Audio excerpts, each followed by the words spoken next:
bet mēs turpinām, un tur jau pēc koši dzeltens, zaļās krāsas, grūti pateikt. Zaļš vai dzeltens, Kristofam, viņš sautā. Nu, par to mēs varam vienoties vēlāk. Skatāmies tagad braucienu. Aiziet Kristaps Blušs pa priekšu. Benediktas Čirba seko top 8 cīņu. Kristaps atrāvies pirmajos metros. Čirba viņam mēģinās pietoties šobrīd. Pastīsimies, kā izdosies Čirba. Jā, nu Blušam neizdodas to ārējo Kaspaņu. Redzam, Čirba ļoti tuvu šobrīd. Iekšējā līnija arī šeit Kristapam. Un tagad vēl 2 pārmetiem Blušs. Un kontakts starp abiem braucējiem šobrīd priekšpēdējā pagriezienā. Un grūti saprast, kas tad tur notika. Mums būs jāskatās atkārtojums.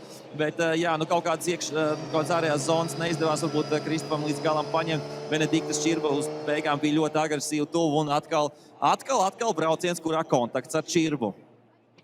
Yeah, we can take a look again on replay. Even though as effective the car looks for Kristaps Blušs, we can see he's not getting wide enough here, and after the transition, not getting that box as well, and on the final transition, locking it in too big of an angle, I would say it's not the best run for Blušs, surely.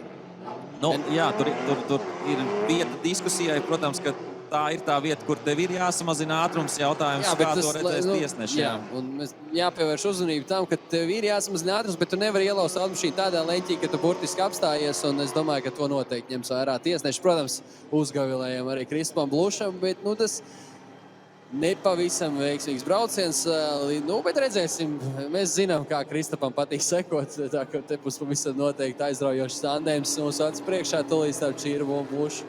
Jāatzīmē, ka Čirba arī nav varbūt savā stabilākajā formā kaut kā šajā nedēļas nogalē, un iepriekš arī bijuši dažādi braucieni. Atceramies tā ilgā diskusija, tā kā viņš pret Salu brauc arī tur par to, kas tur bija ar to kontaktu vai nebija, un šajā gadījumā jā, nu skaidrs, kad mēģināja Kristaps tikt pēc tam uz to iekšējo pilonu, tāpēc arī ielauz leņķī, un te, protams, tiesnešiem būs darbiņš. Mēs varam tikai no malas parunāt, paspriedelēt un mēģināt jūs izklaidēt, bet tagad jau samainīšies vietām, un Čirba pa priekšu, Blušs sekos. Jā, nu pievēršamies trasei kārtējā milžu cīņa. Mūsu acis priekšā Čirba pret Blušu. Ļoti svarīgs stāvnieks, svarīga cīņa abiem diviem braucējiem pa priekšu Čirba. Lietuva pret Lāciju Čirba un seko viņam Blušs. Nu redzēsim, cik tad tuvu izdosies noskot Blušam. Efektīvs sākums abiem braucējiem. Pārmetiens brīdī arī tur Blušs. Mēģinās pēc iespējas tuvāk un kļūdās iekšmalā. Blušs šeit jācīnās, ja līdz pēdējiem brīdim vairākas korekcijas. Tur viņš praktiski bāksti Čirbu un iestam viņu. Iestam vēl pēdējā līkumā pārmetiens.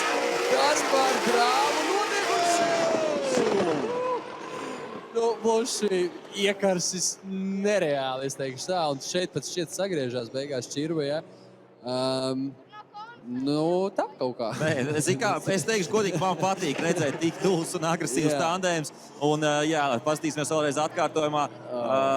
Yeah, not the widest line there by Čirba at the beginning. Really the snappy transition by Blušs. A bit of a correction at that point, and then we come to the technical parts here. And looked a bit messy there from Kristaps in the end. Bet jā, uztaisām aplausus Kristaps Blušs un Benediktas Čirba. Abiem diviem kā Eurofighter virsbūs komplekti, protams, virsū abi divi ar ēdeņus otrajiem BMW. Nu, un šeit, jā, noteikti tiesnešiem būs vēl ko padomāt un paspriedlēt. Jā, es vēl... It looked a bit like a destruction derby. Jā, nu nedaudz diezgan traki. Wow, Kristaps was just pushing it to the limit. And here, let's take a look at the ending of this run. Oh my God. I would say it was unnecessary, but okay, let's take a look what the judges say. Kāds tad mums ir rezultāts šajā tandēmā? Kurš ir uzvarējis un dodas tālāk uz top 4?